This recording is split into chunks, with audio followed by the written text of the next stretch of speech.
അപ്പോൾ മക്കളെ തോന്നുമ്പോൾ കിട്ടൂല, കിട്ടുമ്പോൾ വാങ്ങിക്കോളി. ഇന്ന് വന്നത് മഹീന്ദ്രയുടെ മോജോ XT ആയിട്ടാണ്.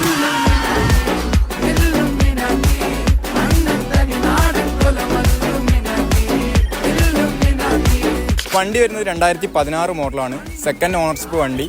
നിലവിൽ മേജർ കംപ്ലയിൻസും കാര്യങ്ങളും ഒന്നുമില്ല. ടയറിൻ്റെ ഒക്കെ കണ്ടീഷൻ പറയുകയാണെന്നുണ്ടെങ്കിൽ ഫ്രണ്ടിലെ ടയർ ഏകദേശം മാറാനായിട്ടുണ്ട്.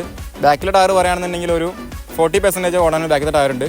പിന്നെ ചെയിൻ സ്പ്രോക്കറ്റും കാര്യങ്ങളൊക്കെ ആണെന്നുണ്ടെങ്കിൽ പുതിയത് മാറിയതാണ്. നിലവിൽ നമുക്ക് ഇതിന് വരുന്ന കംപ്ലയിൻസ് അറിയാലോ, ഈ ഫ്യൂൽ പമ്പും കാര്യങ്ങളൊക്കെയാണ്, അതൊക്കെ പുതിയതാണ്. അതിലൊന്നും യാതൊരു കംപ്ലയിൻസും കാര്യങ്ങളൊന്നുമില്ല. പിന്നെ വണ്ടി കിലോമീറ്റർ വരുന്നത് 30,000 കിലോമീറ്ററാണ്. ഈ വണ്ടിക്ക് ആസ്ക് ചെയ്യുന്ന പ്രൈസ് എന്ന് പറഞ്ഞാൽ 1,35,000 രൂപയാണ്. അതന്നെ നമുക്ക് ചെറിയ രീതിയിൽ എന്തെങ്കിലുമൊക്കെ അഡ്ജസ്റ്റ് ചെയ്ത് കൊടുക്കാനും പറ്റും. പിന്നെ അതിനൊരു കാര്യം പറയാനുള്ളതെന്ന് വെച്ചാൽ നമുക്ക് ഫിനാൻസ് ഈ വണ്ടിക്ക് ചെയ്യാൻ പറ്റില്ല.